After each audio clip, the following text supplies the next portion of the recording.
All right, kids, welcome to section 2.5, statement of earnings.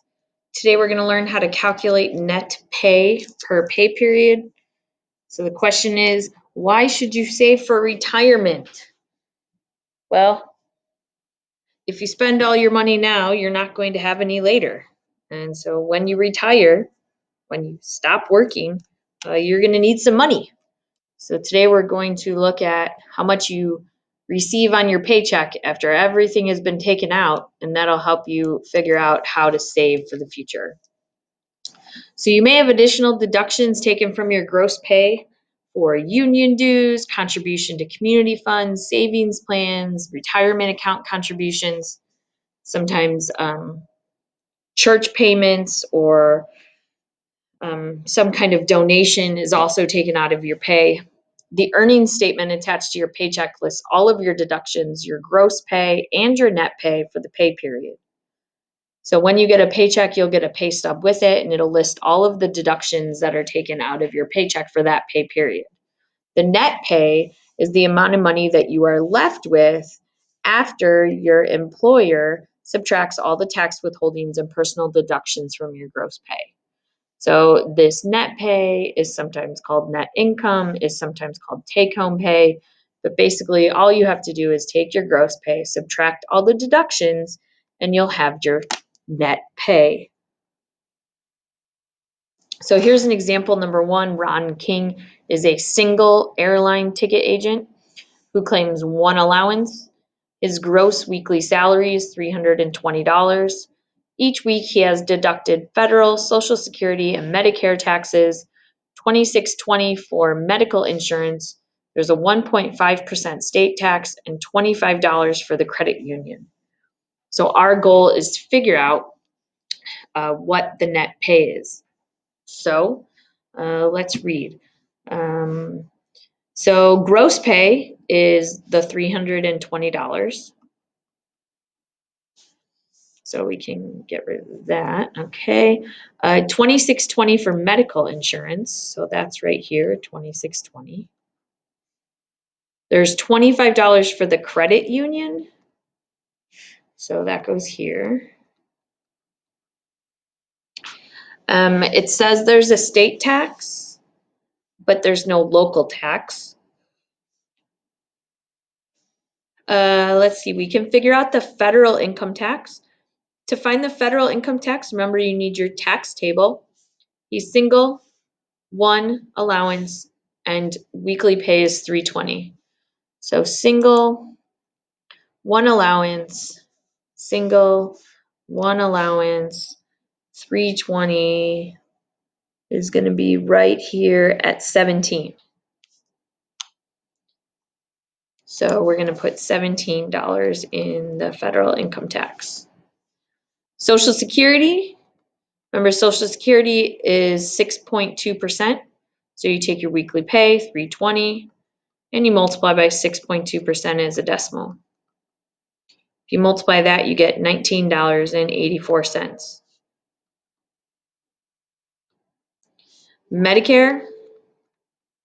Medicare is your weekly gross pay, which is $320, times by 1.45%, so 0.0145. That's $4.64.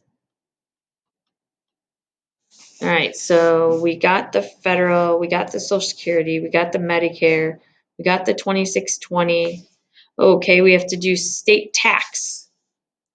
So I take my, let's see, state. Now we learned that there were exemptions, but those exemptions are based on an annual salary. I'm not worried about an annual salary. I have a weekly salary, so I don't have to do the subtract for single or subtract for a child. So all I have to do for state tax is take the $320 and multiply by 1.5% as a decimal. And that's going to give me $4.80. So it looks like I've used everything, so there is no other. So I want to find total deductions. So I'm going to add together everything that's in my bottom row. So the 17 with the 1984, the 464, the 480, the 2620, and the $25. I get $97.48. I'm going to take my gross pay, which is $320, and I'm going to subtract the $97.48. And if I do that, I get $222.52. All right, so this person, Ron, made $320, but by the time all of the deductions are taken out, he is left with $222.52.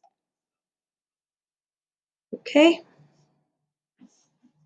All right, so this problem pulls together everything that we learned in this chapter and puts it into one problem. So don't be overwhelmed, just take it step by step, fill in box by box, and you'll be okay. All right, number 2, Brianna Ralph, a pastry chef, is married, claims 2 allowances. Her gross weekly salary is $450.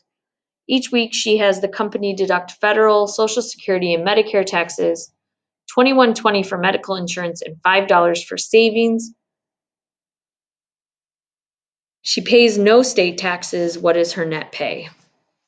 Okay, well, I could take the $450, and that's my gross pay. I'm looking for net pay. Let's see, federal. So federal taxes needs the tax tables, married, 2, and $450. So I go to my tax tables, I look for married, I look for 2, and $450. So that's going to be right here at 6.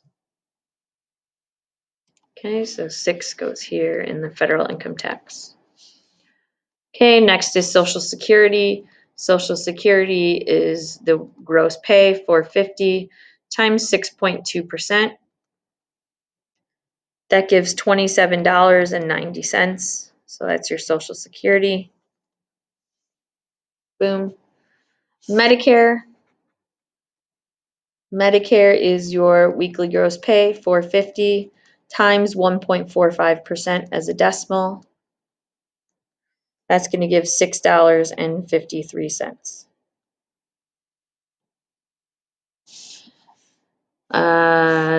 There goes Medicare, $21.20 for medical insurance, so that goes here. Okay, $5 for savings, so that would be an other. No state taxes, no local taxes, no union dues. So total deductions. We got the $6, the $27.90, the $6.53, the $21.20, and the $5. That's $66.63. So if I take the $450 and subtract $66.63, I get a net pay of $383.37. All right, so these problems can look very overwhelming. There's this big box, look at all these numbers, look at all this writing. But what you're doing is taking everything that we learned from the section and putting it into one problem. Make sure if you guys have any questions that you ask me, and as always, keep calm and keep trucking.